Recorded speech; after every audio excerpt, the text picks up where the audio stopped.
What's up, everybody? It's your favorite car backpacks favorite nerd, and today we are looking at the Transformers War for Cybertron Kingdom Deluxe Class Arcee. You know my rule for this stuff, I will review it as long as it takes absolutely no effort on my part. And our good friend Chris Pinkerton, If You're Nasty, co-host of Nerd Rage Radio, as well as the man behind Crashbox Customs and In the Realm, etc. A whole bunch of accomplishments on his resume, is getting these, much to my surprise, and has been bringing them by. So I appreciate him. Check out Crashbox Customs and all of their ventures, or all of his ventures, I guess I should say. So with that, we are going to take a look at this gal, but in order to do so, we got to talk about her accessory.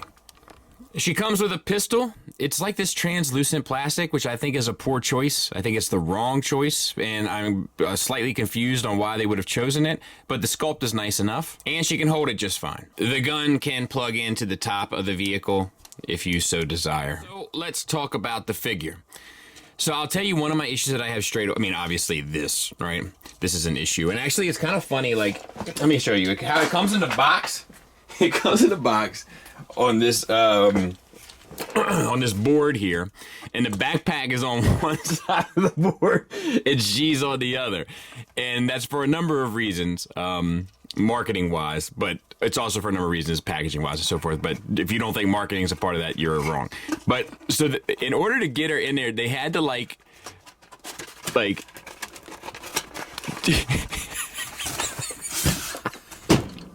come on, man. I can't be the only one that finds that funny. Oh, God. So good. Anyway, so obviously the backpack, but that wasn't even what I was going to talk about. And my first issue really is that the tension on the head joint, the head is on a swivel. It's like not tolerance right. So like, it's hard to get it like halfway through. It wants to like pop into like you see, like, watch. It like wants to pop into place at like a 90-degree angle and so forth. Like, so that's not great. The head sculpt itself is fine. I think it looks pretty good. Blue paint on the eyes. I like to sculpt the details in the helmet. The profile looks good. All that works for me. The same kind of goes for the torso. And you know what they figured out? A waist swivel.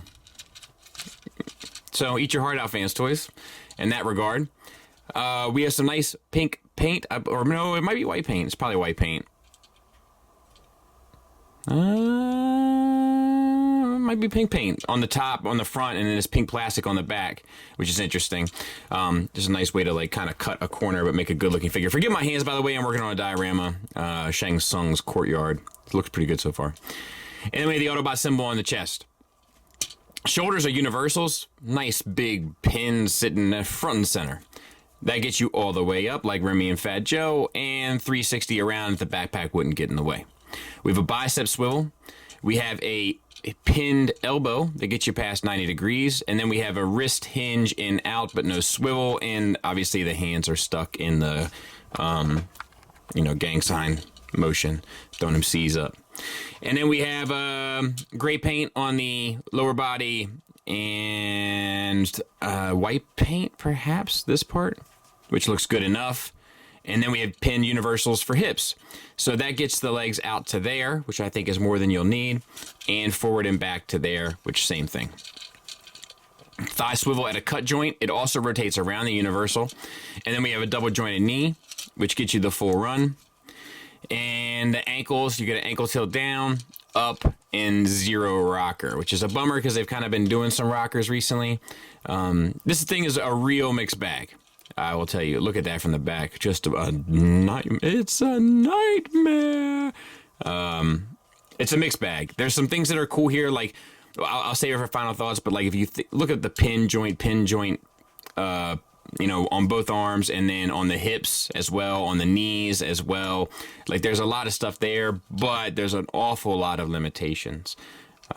So yeah, it's fine. Size comparison wise, there she is with some other figures. It's hard for me to compare sizes of this stuff because I don't buy too much of it, but hopefully this gives you some idea. Hopefully. Fingers crossed. No promises. Transformation wise, let's go ahead and sort out the pink elephant in the room first of all.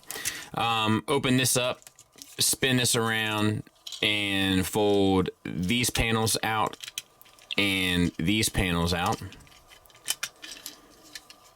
There's the back of the car. You could probably, I mean, the whole car you could separate. You could remove that pin from her back, and you could have the whole car by itself.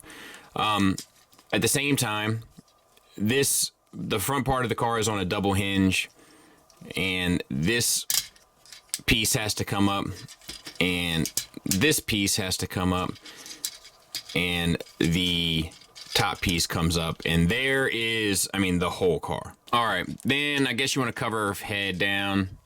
You want to rotate this car up, and when you go to connect all these pieces, you want this pin basically that holds the back part of the vehicle to drop into that port.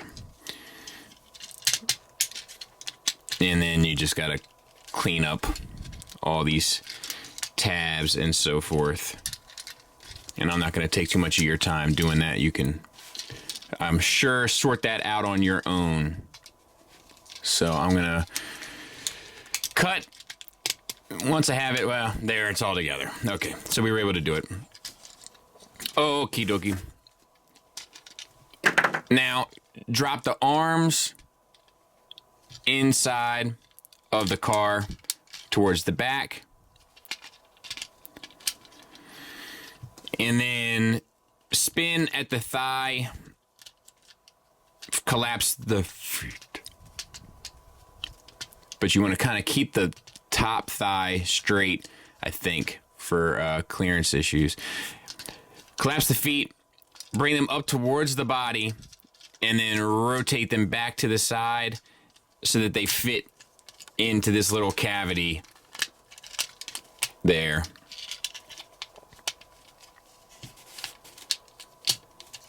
And that's basically it. I'll clean it up. We'll take a look at it. I'm missing a piece. And there it is. I was able to find the little piece. So, rolls.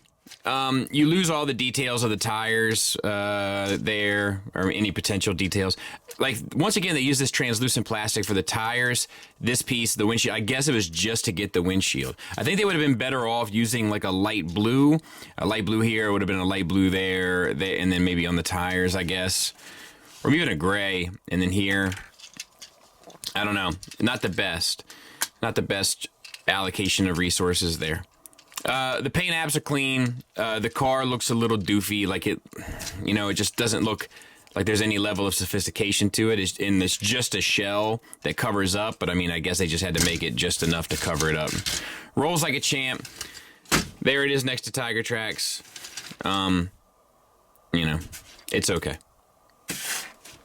Final thoughts wise, we'll start with the negatives. The biggest negatives are obviously that the backpack is just the entire car sitting on the back of her with no real earnest attempt to clean it up in any way, shape, form, or fashion. I think we've seen better RCs from Hasbro specifically in that regard. Also, there's some tolerance issues with the head, at least on mine, the neck connection to the chest. I don't think the car mode really looks great. Specifically the back end, the front end looks great. Back end is where it has issues. And it lacks in articulation. It lacks wrist swivel, ankle rocker, and with the amount of like money they spent on like pin joints and stuff, and the pin joints are like, a lot of them are like male-female pins, like we've seen KFC use in the past. I would just think they could do a little bit more with the ankles. For instance, there's a pin at the ankle. That's where you lose the ankle rocker. It's like, I don't know, maybe we don't need pins on everything. Maybe we just only need them where they're going to be of benefit to the figure. Also, the use of translucent plastic, I don't really find to be super appropriate. I don't think it ends up looking good. Once again, an issue of right tool for the right job.